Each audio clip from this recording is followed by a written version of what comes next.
সুপ্রিয় দর্শক, আজ বর্তমান বাংলাদেশ বারংবার ধর্ষিত হচ্ছে। রামিসার যে ঘটনা সারা দেশকে আতঙ্কিত করে তুলেছে, তারই ধারাবাহিকতায়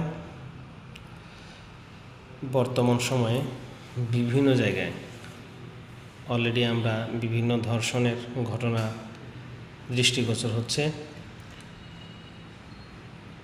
অলরেডি আমাদের কুলিয়াচর তারাকান্দিতে পাওয়া গেছে। আজকেই লাইভ টেলিকাস্ট দেখলাম। আমি একটা কথা বলতে চাই, যারা ধর্ষণে লিপ্ত, ইচ্ছাকৃত হোক বা অনিচ্ছাকৃত হোক, তাদেরকে ইসলামী আইন মেনে পাথর নিক্ষেপ করে মাটিতে গেড়ে মৃত্যুদণ্ড বাস্তবায়ন করা হোক এবং সরকারিভাবে এটিকে বাস্তবায়ন করা হোক এবং সকলের জন্য এই আইনের পক্ষে সমর্থন হোক, এই কামনা করি।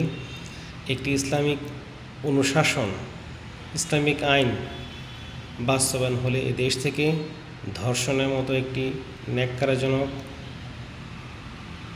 ঘটনার আর পুনরাবৃত্তি ঘটবে না, এটা পতন ঘটবে এবং এর দৃষ্টান্তমূলক শাস্তির কারণে কেউ আর সাহস পাবে না।